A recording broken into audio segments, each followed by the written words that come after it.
এবং 1971 সালের মহান মুক্তিযুদ্ধের এদেশের যারা স্বাধীনতার বিরোধিতা করেছে, আজকে তারা নতুন করে বাংলাদেশের বিরুদ্ধে ষড়যন্ত্রে লিপ্ত হয়েছে।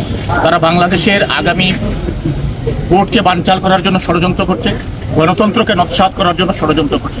সেই গণতন্ত্র নৎসাৎকারী স্বাধীনতা বিরোধী চক্র এবং 5ই আগস্টের পরাজিত শক্তির বিরুদ্ধে আজকে সিলেটের রাজপথে জাতীয়তাবাদী স্বেচ্ছাসেবক দল সিলেট জেলা শাখার পক্ষ থেকে বিক্ষোভ মিছিল অনুষ্ঠিত হবে। দেখেছি যে সোহাগকে হত্যা করা হয়েছে সে বিএনপির একজন কর্মী, কিন্তু যে হত্যা করেছে সে কিন্তু এনসিপির মিছিল থেকে ধরা খেয়েছে। এতে আমরা মনে করতেছি গভীর একটি চক্রান্তের মাধ্যমে বিএনপিকে হেয় প্রতিপন্ন করার জন্য এগুলা করা হচ্ছে, দেশকে অস্থিতিশীল করার জন্য, দেশে যেন শান্তি শৃঙ্খলা না থাকে তা প্রকাশ করার জন্য। কিন্তু শহীদ জিয়া সৈনিকরা যতদিন বেঁচে থাকবে, এই দেশকে শেখ হাসিনার বিরুদ্ধে দীর্ঘ 17 বছর লড়াইয়ের অভিজ্ঞতা নিয়ে আবারও এই চক্রান্তকারী এই দেশকে পরাজিত করবে না।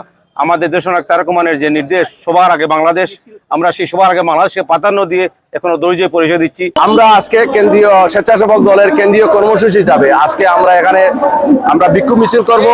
আমরা আজকে এটা জানান দিব যে 71-এর পরাজিত শক্তি এবং 24-এর পরাজিত শক্তিরা মিলে আজকে আমাদের বিএনপির নামকে আমাদেরকে নষ্ট করার জন্য বানচাল করে যাচ্ছে। এর প্রতিবাদে আজকে আমরা এখানে মিছিলে সমাবেত।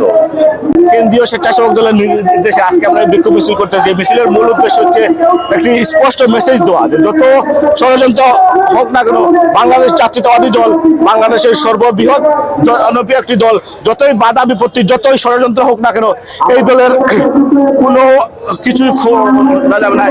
এই মেসেজটা ক্লিয়ার করে দেওয়ার জন্য আজকের এই বিক্ষোভ সমাবেশ।